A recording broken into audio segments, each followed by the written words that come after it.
Minha história com o Maracanã é muito curiosa, porque eu era menino, 12 anos de idade, eu ia fazer dia 1º de setembro. Eu estudava no Instituto Lafayette, na Tijuca. Matei aula, saí com um grupo de colegas, nós fomos caminhando até onde era o derby, o hipódromo lá, onde foi construído o Maracanã. Foi lançado naquele dia a pedra fundamental, a presença do prefeito, de autoridades e tudo mais. Então eu estava no berçário no dia que o gigante nasceu. Isso aí não é para qualquer um, não. Estava lá presente, assisti o nhenhenhé, a primeira palmada na bunda dele, eu estava lá para ver. Olha, primeiro, no Maracanã eu fui torcedor, né? Eu tinha uma carteira de acesso às cadeiras cativas, a família Antunes Coimbra, meu pai tinha duas, o velho Antunes tinha duas cadeiras cativas. E até que eu parti para arquibancada, né? Eu morava no Meier, trem direto. O meu pai, ele era botafoguense, né? Era apaixonado por futebol e ele me levou ao Maracanã. O primeiro jogo que eu fui ao Maracanã foi aquele jogo dos 6-0 de 81, o jogo da volta do 6-0. Então foi assim, a minha primeira ida ao Maracanã foi num jogo que de fato entrou para a história. Eu fui ao Maracanã a primeira vez na minha vida, eu tinha 5 anos de idade. Me levaram um sábado à tarde para ver um jogo entre o Botafogo e o América que acabou 3-3. Nenhum dos dois lados me entusiasmou. Um belo dia meu pai me levou para assistir o famoso Fla-Flu de 63. E quando eu vi a torcida do Flamengo, eu não tinha mais dúvida de qual era o meu clube.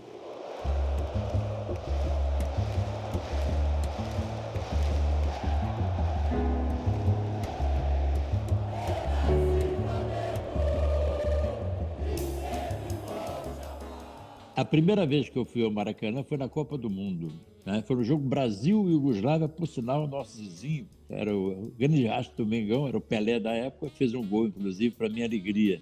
E Maracanã, depois de tantas alegrias, deu uma grande tristeza, que foi a derrota para o Uruguai na final da Copa do Mundo. E a partir dali comecei a ir atrás do Mengão, era a minha alegria de todos sábados e domingos. O primeiro ano não foi bom, 1950. 51 o Flamengo começou a melhorar e aí veio o tricampeonato, que eu assisti tudo, de cabo a rabo, né? O Vasco, depois de que perdeu o tricampeonato para o Flamengo, gol do Valido, empurrando o Argemiro, os vascaínos dizem, ele empurrou, eu confio, empurrou mesmo, de fato empurrou. Mas o juiz não viu, paciência, é problema dele. O Flamengo foi tricampeão. De lá para cá, parece que foi praga, o Flamengo ficou 7 anos sem ganhar do Vasco, 7 anos. E essa escrita foi quebrada num jogo Flamengo e Vasco, em que o Flamengo contratou, o Gilberto Cardoso assumiu o Flamengo, contratou Adãozinho, contratou Rubens, Pavão, e começou a montar um grande time. Na década de 40, o Flamengo foi tricampeão carioca, que foi muito importante naquele momento. Depois disso, o Flamengo ganhou outros tricampeonatos, já dentro do Maracanã. Eu peguei toda essa geração dos tricampeões de 55 jogando, alguns já na decadência, mas peguei todos eles jogando. Dequinha, Rubens, Evaristo, que foi para a Espanha, depois voltou para o Flamengo, Zagallo, vários jogadores daquele período ali, dos anos 50, e eles se transformaram assim numa lenda, e foi a partir do momento em que eu procurei saber sobre o tricampeonato de 55 que eu comecei a me interessar pela história do clube. Era Garcia, Tomires e Pavão, Jadir, Dequim e Jordan, Joel, Rubens, Índio, Benítez e Esquerdinha, depois Evaristo e Zagallo, depois Dida e Babá. Então eu vi tudo isso acontecer. Eu vi Evaristo e Macedo, um dos maiores jogadores da história do Flamengo, o tricampeonato, o gol do Evaristo na final com o América, o primeiro jogo foi 1-0 nós. Aí veio o terceiro jogo, ganhamos de 4-1, o Dida arrebentou, Maracanã lotado no jogo à noite. O Evaristo era tão bom que ele era titular da seleção e o reserva dele no Flamengo passou a ser titular na seleção. E quem era o reserva do Evaristo? Era o Pelé. Então era Evaristo, Dida e Pelé. Depois é que o Pelé passou lá o Dida. Né? No terceiro jogo da Copa, o Pelé assumiu para nunca mais parar de brilhar e se tornar o rei do futebol. Mas a história está lá. Primeiro Evaristo, depois Dida, depois Pelé. Eu vi todo o time do Flamengo tricampeão começar e terminar. Eu acompanhei tudo da história do Flamengo, sempre lá presente. Sou testemunho ocular da história, se você quer saber. Veja bem, no início, quando você está iniciando uma carreira, você ainda tem muito aquela ilusão, né, de torcedor que conseguiu virar um jornalista. Então ainda mistura um pouco isso. Depois, com o tempo, você vai enxergando de uma outra forma, né? Você vai tendo conhecimento da realidade, da profissão. Então você passa a ter um olhar mais frio. Todo mundo torce por um time. Quem disser que não torce é mentiroso, tá contando mentira, tá? Todo mundo sabe que eu sou Flamengo, mas eu me comportava ali muito bem. A minha experiência como jornalista é bastante diferente, eu diria, daquela de torcedor. Porque você está envolvido num outro ambiente, com uma obrigação de fazer uma cobertura de tudo que está acontecendo e com a responsabilidade de passar aquilo adiante. Entenda que você é Flamengo em casa. Aqui você fala para todos os torcedores, tenta fazer com que eles entendam que você tem a sua preferência, mas que respeita cada um deles. Aí, logo de cara, eu cheguei e falei, olha, eu sou Flamengo. Quem está no futebol tem clube, juiz, bandeirinha, dirigente. Então foi assim, eu comecei falando a verdade e até hoje eu digo, eu sou Flamengo. Mas eu tenho o carinho da torcida do Vasco, do Botafogo, do Fluminense, do América, do Bangu, de todo mundo. Eu fotografava e depois dava a minha comemoração, claro. Por que não, né? Só não saía pro abraço, porque aí não dava, mas dava vontade. Todos os jogos do Flamengo, né, são marcantes, né, quando ele ganha, né? Mas a verdade é a seguinte, alguns são emblemáticos. Esse Fla-Flu foi emblemático. O público foi de 177 mil pagantes, mas presente eles não conseguiram contar, eram mais de 190 mil, né, pessoas que muitos não conseguiram entrar. As pessoas sentavam e entre um e o outro ficavam deitados para poder assistir o jogo. As pessoas entravam carregadas no túnel de acesso do Maracanã, iam passando para o outro até botar em algum lugar deitado, sentado de algum jeito. O jogo estava 0-0, caminhava para o final, o 0-0 era do Flamengo. E aí dá uma escapada do escurinho pela ponta esquerda, entrou sozinho, ele e o Marcial, que era o nosso goleiro. Chamavam o tranquilo Marcial, porque ele não se apavorava. Eu vi o escurinho, ele está lá tranquilo. Aí o escurinho resolveu dar uma cavadinha, cobrir ele, pumba, pegou a bola, segurou, o juiz terminou. Aí foi a alegria total. Os 177 mil, que são do Fla-Flu de 63, eu acho que eles foram superados em vários momentos dentro do Maracanã. Mas a gente não sabe, porque não houve registro disso. As pessoas pularam o muro, as pessoas invadiram. Teve um menino no jogo do Flamengo, essa foi histórica. Esse garoto, a inteligência do menino, né? Ele era, não sei se ele era ou se ele fingiu ser. Eu sei que ele chegou no meio do jogo ia começar, ele chegou com um telegrama para o doutor Bela França. Aí os caras, bem, pode entregar isso não, só telegrama só pessoalmente. Ele tem que assinar. Não, mas eu assino, não. Só entrego para ele. Aí entrega para ele, telegrama para alguma coisa urgente, chamaram o doutor Abelar e ele veio atender o menino. Aí deu o papel, o Abelar abriu, disse, não tem nada aqui, senão só quero ver o jogo. Só quero ver o jogo. Aí o Abelar, vai ficar na tribuna, botou ele na tribuna. Pela sua inteligência, botou você na tribuna. Eu adorava a rodada dupla no Maracanã. Que você chegava lá às 7 horas da noite, aí tinha assim, Botafogo e Volta Redonda, o jogo de fundo é Flamengo e Madureira. O Flamengo e São Cristóvão, o jogo de fundo é Vasco e Portuguesa. Adorava a rodada dupla. Achava aquilo espetacular. Eu chegava no Maracanã às 7 horas da noite. Você já entrou no Maracanã sem ninguém? Dá medo. Você fica meio assustado. Tinha dirigindo o Flamengo, que foi um treinador estrategista maravilhoso, e dizia, ele gostava muito de mim, me chamava para o café da manhã na concentração. O único repórter que ia para o café da manhã na concentração, ele sentava, aí na mesa tinha saleiro, tinha paliteiro, ele pegava os palitos, aí fazia, olha aqui, o time do Flamengo vai jogar assim, botava lá, o adversário vai fazer isso, eu vou fazer aquilo. Chegava no campo, eu olhava e dizia, meu Deus do céu, como é que esse cara sabia tudo que ia acontecer no jogo, né? As torcidas adversárias chamavam o Flamengo de Urubu. Eu sofri muito isso no colégio, porque como eu estudei no colégio de rico, Padre Antônio Vieira, aqui no Maitá, a maioria era torcer para o Botafogo e para o Fluminense. A maioria para o Fluminense. E eram pouquíssimas as pessoas que torciam para o Flamengo dentro do colégio, mas poucas mesmo. Né? Eu era um deles. O Urubu é uma coisa óbvia, é porque a maioria da torcida do Flamengo vivia em favela, porque o Flamengo estava ligado ao vermelho e preto, que é Exu, enfim, todo mundo sabe dessa história, não precisa contar, né? E um belo dia, um grupo de torcedores levou um urubu para o Maracanã, o urubu sobrevoou sobre o Maracanã, o Flamengo teve uma vitória espetacular sobre o Botafogo, não vencia o Botafogo há algum tempo. O urubu, ao contrário, se tornou um símbolo do clube. Eu acho muito engraçado que até hoje, nós estamos em 2020, tem gente que chama o rubro-negro de urubu como se fosse uma ofensa. Mas isso não ofende mais há muito tempo. E os caras não conseguem perceber isso. Olha, eu comecei a fotografar em 74, já na última hora. Esses jogos no Maracanã com o Zico é de 79, 80, 81. Eu peguei o boom do Flamengo campeão do mundo. Eu peguei a geração, eu fotografava a geração, entendeu? Tem 2 jogadores na história do Flamengo, 2 jogadores de futebol que transformaram esse clube nesse grande fenômeno popular.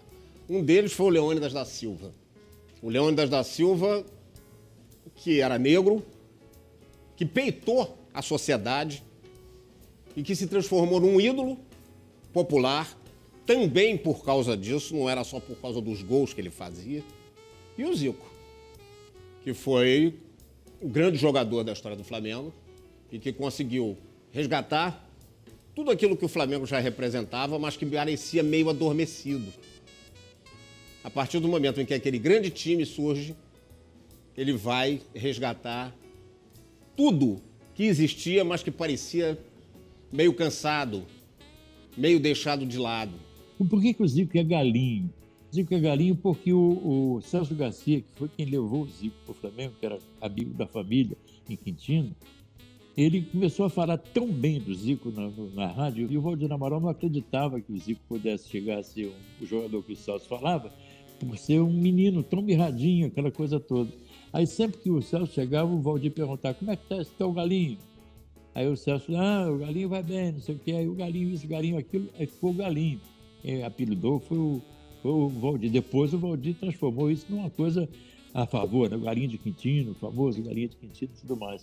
Então eu vi o Zico começar ali, eu via os primeiros passos, quase que ele foi para o Vasco, ele só não foi para o Vasco por causa do Elal, Jorge Elal, que bancou a permanência dele, porque na época no Vasco estava o Célio de Souza, era o treinador, e fez a cabeça do Zico que para ele ir, porque no Vasco ele ia ter mais vantagens, não sei o que e tal.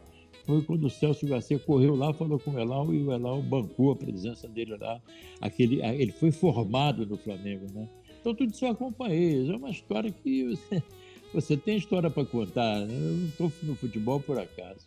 Aquele time foi formado a partir ali de 74, 75. O Flamengo, por circunstâncias distintas, não conseguiu ganhar o Campeonato Brasileiro de 75, não conseguiu disputar as finais do Campeonato Carioca de 75, por incrível que pareça. Depois, 76, mais ou menos o mesmo. Depois, 77, o Flamengo perdeu do Vasco numa partida que não foi a final, era uma final do segundo turno, mas o Flamengo ganhasse, forçava outro jogo, mas enfim, perdeu o campeonato pro Vasco. Então, aquilo já vinha há 3 anos, não ia para frente.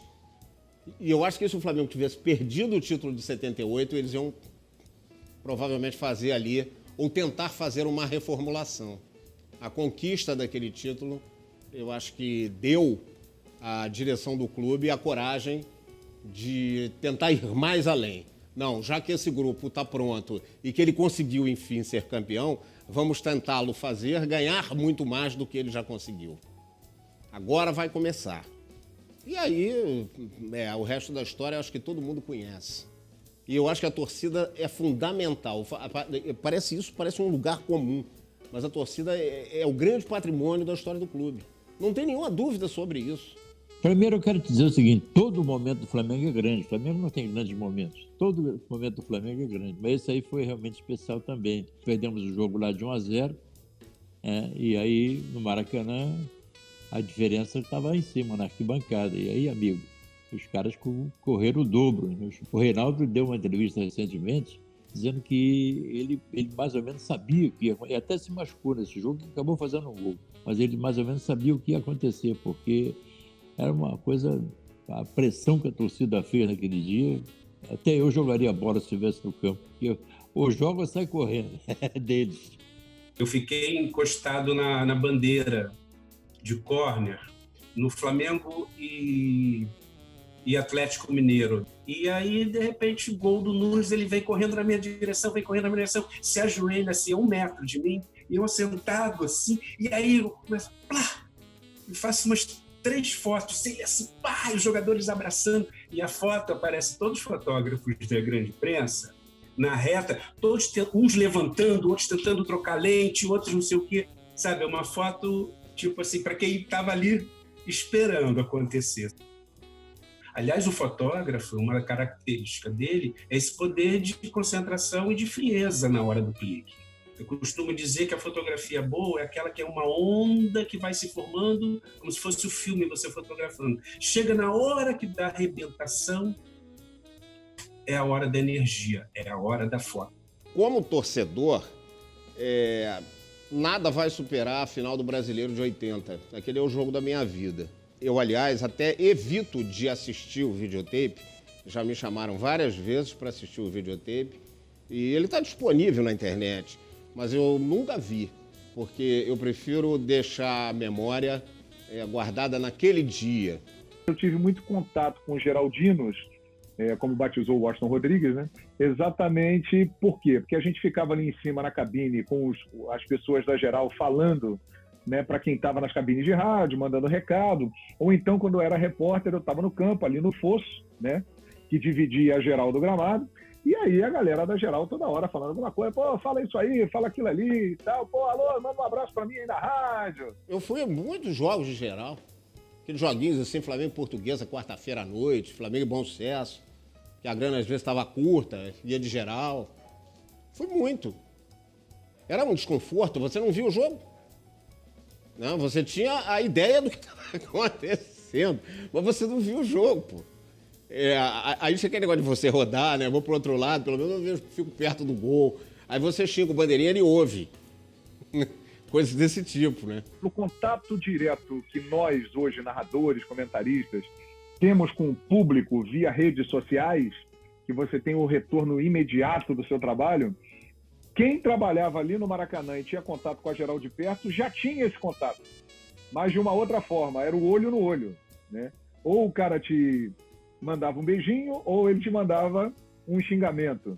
Você sentia o termômetro do povo ali, na sua pele, né? Na sua cara, e isso realmente era fascinante. Às vezes tenso. Eles atiravam pedra, atiravam tudo que você possa imaginar. Como a arquibancada fazia com eles, jogavam lá da arquibancada em cima da geral, eles faziam isso com a gente, porque de certa forma da geral você não via muito bem. Se ficar um cara sentado, então a gente atrapalhava o geraldinos de assistir. Era uma relação de amor e ódio, sabe? Aí sentia o fosso, aí no fosso era mais fácil, aí no fosso ficava ali. Mas se esticasse a mão, você dava a mão para um, só tinha a diferença. O fosso era muito pequeno, sabe? Por outro lado, era um fosso muito grande, então quem caísse lá não tinha como subir. A não ser que fosse um beijoqueiro da vida, por exemplo. Você conheceu o beijoqueiro? Beijoqueiro beijava todo mundo. Beijoqueiro tem uma história do barulho. Beijoqueiro queria me beijar e depois é o seguinte, ele me beijava, já beijou, já bota no teu catálogo. Não, ele queria beijar outra vez.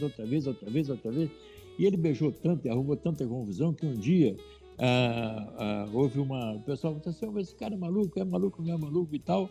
E aí o que aconteceu? Alguém disse que, olha, temos que levar esse cara para tratar e tal. E ele foi fazer um tratamento, né, psicológico. Aí o neurologista que tratou dele, Dr. Carlos Bacelar, nosso amigo Carlos Bacelar, também acho que não batia tanto bem da bola, porque ele ficou lá um mês tratando do beijoqueiro. O beijoqueiro não melhorou e ele saiu beijando todo mundo.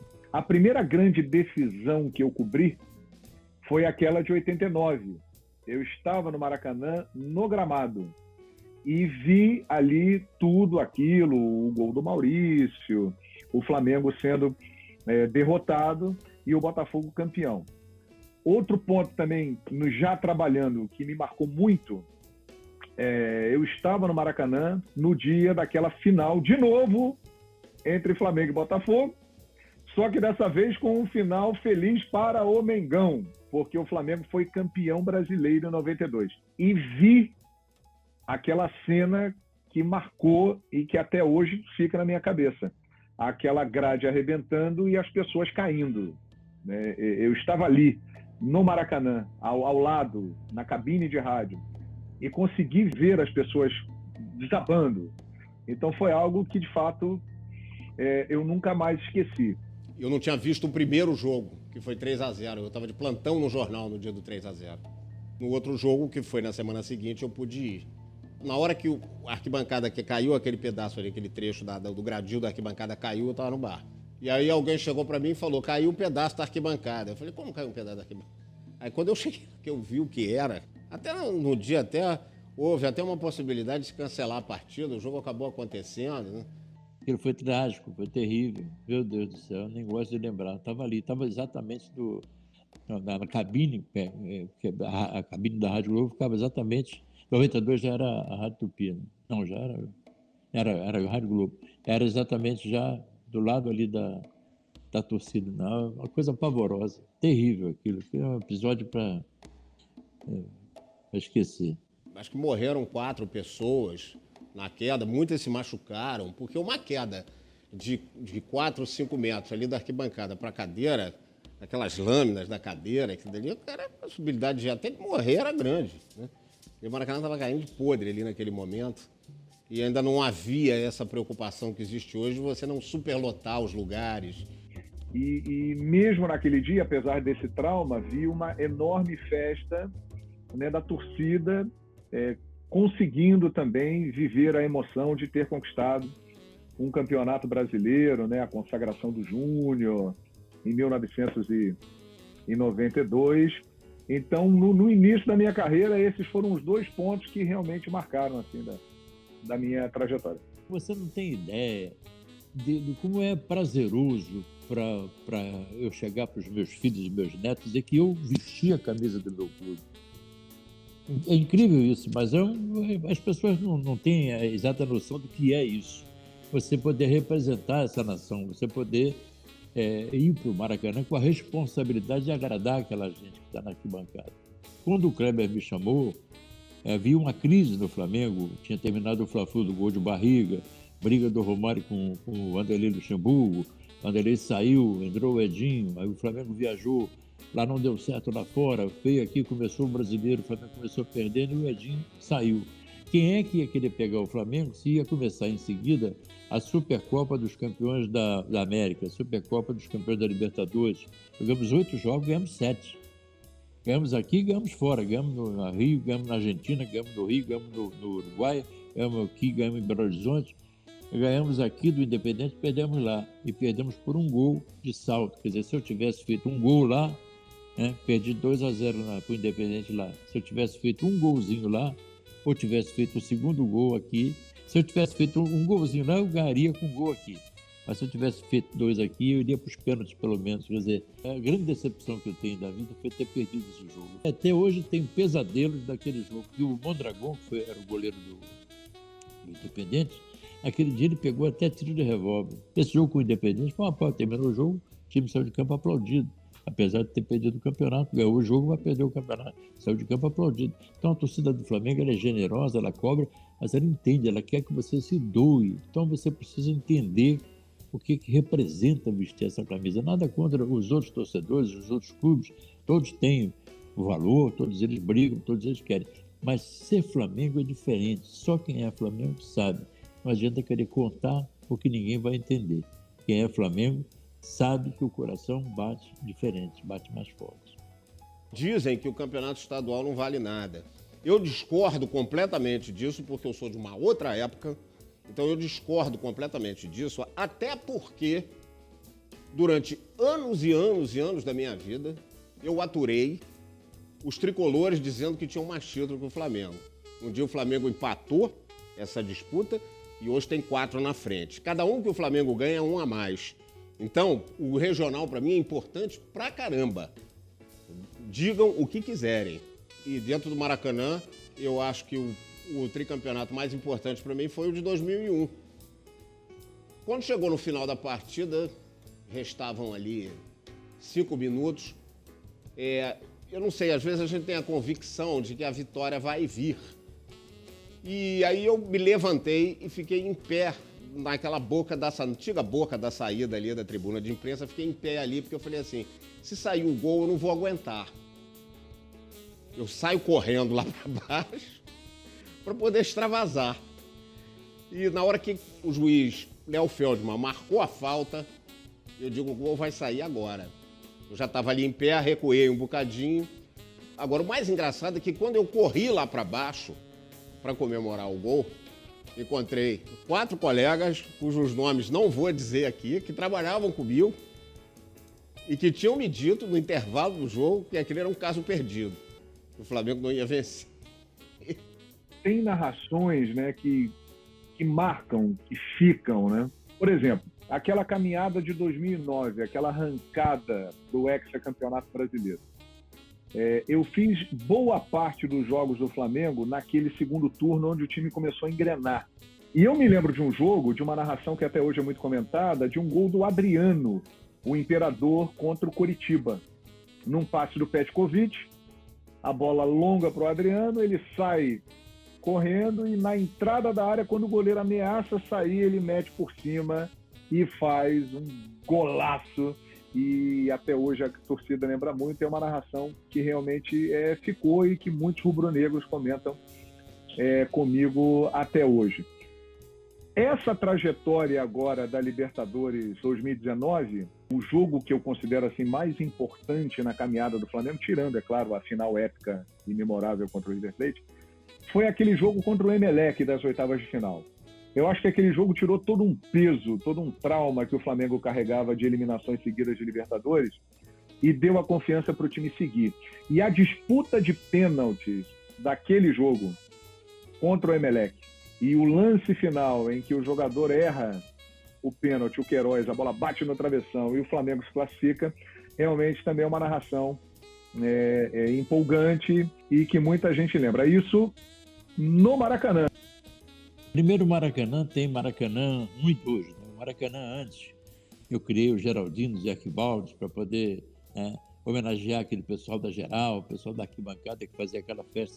Como eu falei há pouco, 177 mil pagantes no Fla-Flu. Flamengo e Vasco era 150, 160, 180. Quando chovia, um Flamengo e América que chovia, eu dizia assim, atenção, para a renda, tanto assim, apenas 68 mil pagantes, porque choveu muito no Rio. Quando chovia muito era 60 mil, 50 mil. Então, realmente era diferente o Maracanã. Ele tinha outra alma, o gigante tinha outra alma. Bom tempo aquele, sabia? Eu não curto muito o Maracanã atual, acho que é muito careta pro meu gosto. O jogo de futebol, quando ele se torna organizado demais, ele fica chato. Esse é um absurdo dizer isso. Eu acho que eu gostava um pouco daquele Maracanã em que você, de alguma forma, tinha que lutar para entrar no estádio e tinha que chegar lá dentro. Para você pegar uma cerveja no bar, você tinha que dar uma cotovelada no cara, brigar por um lugar no balcão do bar do Maracanã. Eu gostava um pouco disso, dessa bagunça. Hoje o pessoal está batendo palminha, meio que inglês ali, sabe? Não sei a torcida do Flamengo que voltou a fazer festa no Maracanã. Esse ano passado foi extraordinária a presença dela, mas não é a mesma coisa. Mesmo assim, não é a mesma coisa. Você trata do Gerdau, o grito da Geral. O Gerdau chegava lá, Flamengo! Aquilo ecoava no Maracanã, né? Então, eu acho muito importante a gente ressaltar que o Flamengo hoje representa uma massa de gente pelo país inteiro que é absolutamente gigantesca. Eu acho que a campanha de 2019 deixou isso muito claro. O Flamengo não é um time de futebol. O Flamengo se transformou numa legião que representa a vida de muita gente. Eu fico pensando que se os fundadores do clube chegassem aqui hoje e vissem no que se transformou aquilo que eles criaram, acho que eles morriam de novo. Tem coisas que são inexplicáveis, né? Mas existe realmente uma química entre Flamengo e Maracanã. O Flamengo realmente ele se sente em casa no Maracanã. E a torcida rubro-negra, ela se sente ainda mais motivada no Maracanã. Então a química entre Flamengo e Maracanã É algo inexplicável e dá para sentir isso sim. Eu acho que existia essa confiança, existia uma proximidade maior entre o jogador, não tinha um intermediário, não tinha assessoria. Sabe essa história que eu estou te falando? Embora a gente viva nela, mas isso foi era um papo direto com o repórter, direto com o jogador. Você tem um aprendizado que é praticamente que você não está pensando naquilo, mas de tanto você ouvir essas pessoas, Zagallo, Freitas Solis, Flávio Costa, Tim, Renganeschi, Paulo César Capegiani, com essas pessoas que você convivia. Hoje não tem mais isso, você para falar com o cara tem que procurar o assessor, não sei o quê e tal, e eu não gosto disso. Eu praticamente não falo com mais ninguém da era moderna, converso com mais ninguém. Vou lá, comento o meu jogo, vou embora para casa. Naquela época não era assim. Inclusive, eu convivi e convivo com muitos ex-jogadores, né? Alguns deles comentaristas que trabalham comigo, por exemplo, o Zinho, e ele fala isso. É diferente mesmo. No Maracanã, a torcida do Flamengo, quando começa a empurrar, vem um arrepio, vem uma força e você vai e é levado por aquela massa. É algo espetacular, né? E inexplicável.